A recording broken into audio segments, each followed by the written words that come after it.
morning students, myself Manoj Chotia from Raghunath Vidyalaya, Ratangad. We are studying transportation in plant. Now our topic is water movement up a plant. Till now we studied water absorption. Water absorption means from external environment to reaching of water through its vascular bundle. Now the main source in plant to utilize this water is leaf. So leaf is found on the stem, or we can say on the upper part of a stem. So this water can reaches towards the leaf, and leaf use this water, and various parts of plant also use this water. We look at the plant absorb water from the soil and move it to its vascular tissue. Now from this vascular tissue, xylems, trachea and vessels move this water towards leaves. How we can understand this water is transported to various part of plant? There is two phenomena. One is pull and second is pushed. So scientists research upon it and give their various theories, but survival theory is transpiration pull theory, means water can be pulled by leaves and then water move upward. Among them, first of all, the theory comes is root pressure. Root pressure theory क्या है? देखिए मैं आपको बता देता हूं कि जो वाटर एब्जॉर्ब किया गया, वाटर एब्जॉर्ब करने के बाद में लीफ तक जो वाटर पहुंचेगा वो किस प्रकार से पहुंचेगा, क्या क्या थ्योरी है, तो उसकी अपन यहां चर्चा कर रहे हैं, उसका डिस्कशन कर रहे हैं. तो सबसे पहले आता है रूट प्रेशर. ठीक है, सबसे पहले जो थ्योरी दी गई थी वो थी root pressure theory. What is root pressure? Various ions means absorb of minerals and salts and water is a same condition or by the same theory. तो first of all remember, एक line का question, 1 number का question पूछा जा सकता है. What is root pressure? Various ions and water are actively transported into vascular bundle of the root. This water increase the pressure inside the xylem. This water increase the pressure inside the xylem. Thus positive pressure is called root pressure. This positive pressure is called root pressure, but the root pressure is not too much to reaches water towards leaves, because we know that so many plants are higher plant and they have height of maximum 100 meter. So how plant reaches towards this leaf or on this height? By the root pressure in herbaceous plant or a very short plant just like cynodon dactyline, means जो दूब जैसे plant होते हैं उनके अंतर्गत water जो है root pressure से जा सकता है. लेकिन अपन जानते हैं कि सारे के सारे प्लांट्स में एक ही थ्योरी लगती है. यहां जो रूट प्रेशर बनता है उस रूट प्रेशर से इतना ही ऑब्जर्व होता है कि वो हर्बेसियस या जो छोटे पौधे हैं उनमें वाटर जा सकता है. लेकिन उससे भी क्या होगा? रूट प्रेशर से इतना ही होता है कि water is loss in the form of droplet. अगर हम एक रूट प्रेशर को अपन मेजर करना चाहें तो किस प्रकार से कर सकते हैं? एक प्लांट की ट्विग लेके, ठीक है, और एक प्लांट की ट्विग लेके और उसके अंदर अपन क्या कर सकते हैं? जैसे मान लीजिए ये प्लांट की ट्विग है और इसको हॉरिजॉन्टली काट के और हम देख सकते हैं, और यहां से कट करके और इसके प्लेस पे क्या करते हैं अपन? एक रबर की ट्यूब लगा के और रूट प्रेशर को मेजर कर सकते हैं. So effect of root pressure is also observer in the night and morning, early in the morning whenever the evaporation is low. Means जब ट्रांसपिरेशन नहीं होता है तब रूट प्रेशर को अपन मेजर कर सकते हैं. Excessive water is collect by the leaves on its tip part in the form of droplet, and that activity is called guttation. So what is guttation? Another 1 mark question is performed. Water loss in the liquid form is known as guttation or in the form of droplet. Root pressure can't best only provide a modulus push in the small plants or water transparent. Obviously they cannot reaches water towards the leaf. यहां leaf तक जो higher plant की leaf है उस तक नहीं पहुंच पाता, तो उसके लिए अपने को दूसरी थ्योरी काम में लेनी पड़ेगी। वो क्या है? Transpiration pull theory. Transpiration pull theory, इसको अपन एक मॉडल से समझ सकते हैं, ठीक है। और ट्रांसपीरेशन पुल थ्योरी, इसी को साइंटिफिक लैंग्वेज में कहते हैं एसेंट ऑफ सैप।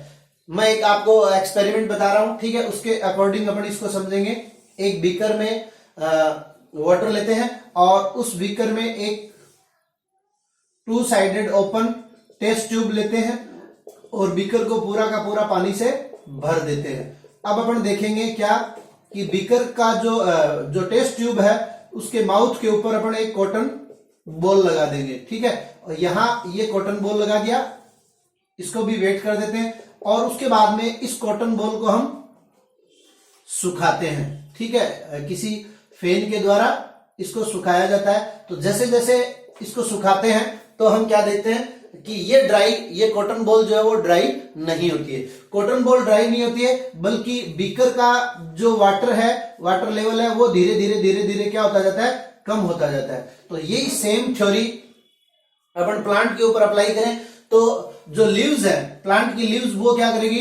ट्रांसपीरेशन करेगी, ठीक है। ट्रांसपीरेशन करेगी और ट्रांसपीरेशन करेगी तो क्या होगा? जैसे मान लीजिए ये एक सेल है लीव्स के जाइलम में, वेस्कुलर बंडल में, टुवर्ड्स स्टेम एंड रूट। यहां ये सेल क्या करेगी? अपन जानते हैं लीफ की अपन ने स्ट्रक्चर पढ़ी थी, तो लीफ की स्ट्रक्चर में अपन ने देखा था कि there are so many stomatas are present in the leaf and that stomata can loss water in the form of vapour, that is called transpiration. Now जब इस सेल से वाटर लॉस होगा, जैसे इस एक्सपेरिमेंट को देखते हैं, तो ये सेल क्या करेगी? नियरेस्ट सेल से वाटर लॉस को कंप्लीट कर लेगी, ये सेल इससे कर लेगी और ये सेल इससे कर लेगी। ये कंटिन्यूअसली एक नेगेटिव प्रेशर जो है रूट तक लगेगा और then root can absorb water, so that is called transpiration pull theory.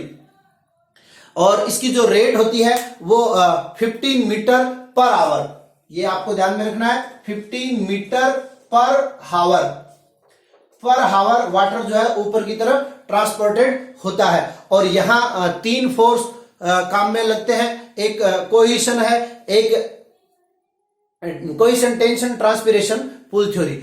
3 forces are coming. First, cohesion. What is cohesion? Mutual attraction between water molecule. Mutual attraction between water molecule is called cohesion, or the cohesion force is mutual attraction between a small molecules. So here water is small molecules. Now second is addition. Addition is the attraction of water molecule to the polar surface of xylem, trachea and vessels. And third, surface tension. Water molecules are attracted to each other in the liquid phase, then water is goes upside or in the gas phase. So the properties of water given is tensile strength, that is an ability to resist a pulling force and a highly capillary towards the leaf, or the ability of root tubes can be capillary. मतलब अपन जानते हैं कि capillary जितनी ये जो अपन ने जो मान लीजिए ये टेस्ट ट्यूब ली है, तो अगर इस टेस्ट ट्यूब को अपन अंदर डालेंगे तो जितनी उसकी विड्थ कम होगी उतनी दूरी तक क्या होगा? उतनी दूरी तक वाटर जो है ऊपर की तरफ मूव करेगा, ठीक है। तो अब इस वाटर को काम में लिया जाता है किसके द्वारा? लीफ के द्वारा। और आप लोगों को बता दूं जानकारी के लिए कि only 1% of water is utilised in the process of photosynthesis and growth of a plant, and excess water यानी 99% water is transpirated transported by the process of transpiration, यानी 99% वाटर जो है वो प्लांट क्या कर देता है, लॉस कर देता है। ठीक है, तो ये कोहेशन एडिशन थ्योरी कहलाती है, या इसी को अपन डिक्सन और जोली नामक साइंटिस्ट ने ये थ्योरी दी थी, इसी को अपन एसेंट ऑफ सैप भी कहते हैं। नाउ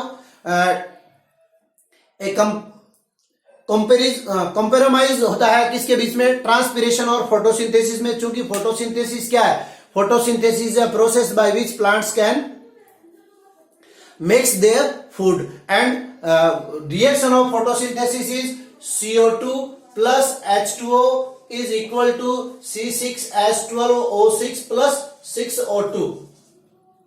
तो ये जो फूड मेकिंग का प्रोसेस है वो कब होगा, जब ट्रांसपिरेशन होगा। ट्रांसपिरेशन होगा तब वाटर रूट्स क्या करेगी, वाटर एब्जॉर्ब करेगी, और वाटर एब्जॉर्ब करने के पश्चात इसका ट्रांसपिरेशन होगा किसके द्वारा, एसेंट ऑफ सैप के द्वारा। यानी जो रूट के जाइलम से लीफ के जाइलम तक जल जो रीचेज करता है, पहुंचता है, उसको अपन क्या कहते हैं, एसेंट ऑफ सैप।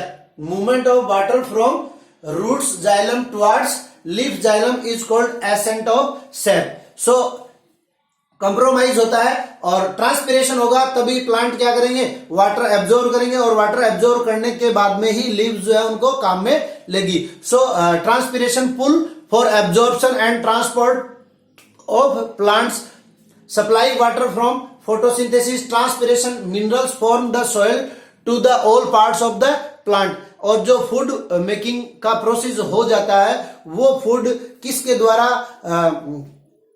ट्रांसपोर्टेड होता है, all parts of the plant with the help of phloem and maintain the shape and structure of plant by keeping cell turgid. Transpiration होगा तभी वाटर एब्जॉर्ब होगा, और एब्जॉर्ब होगा तभी सेल में पहुंचेगा, और उसी के फलस्वरूप सेल्स जो है वो टर्गिड अवस्था में आएगी, यानी फूल जाएगी। ठीक है, an actively photosynthesis plant has an instable need for water. और फोटोसिंथेसिस के लिए क्या चाहिए, वाटर चाहिए। और फोटोसिंथेसिस के बेस पे ही प्लांट जो है वो टू टाइप के होते हैं, एक C3 और एक C4।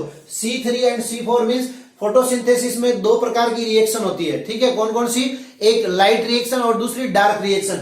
लाइट रिएक्शन में तो ऑक्सीजन फॉर्मेशन होता है, और डार्क रिएक्शन में कार्बोहाइड्रेट फॉर्मेशन होता है। तो ये carbohydrate formation on the basis of plants, first of all one stable compound of 3 carbon atom in those plant are called C3 plant, and in those plant first stable compound is oxaloacetic acid is processed, that is 4 carbon atoms molecules, so that are called C4 plant, and C4 plant are more efficiency plant, and C4 plant में क्या होता है, ज्यादा ऑप्टेंट होता है carbohydrate का, इसलिए C4 plant are more effectively plant because they have not utilise CO2 properly, और photorespiration is not happens in C4 plant, so they are more efficiency plants.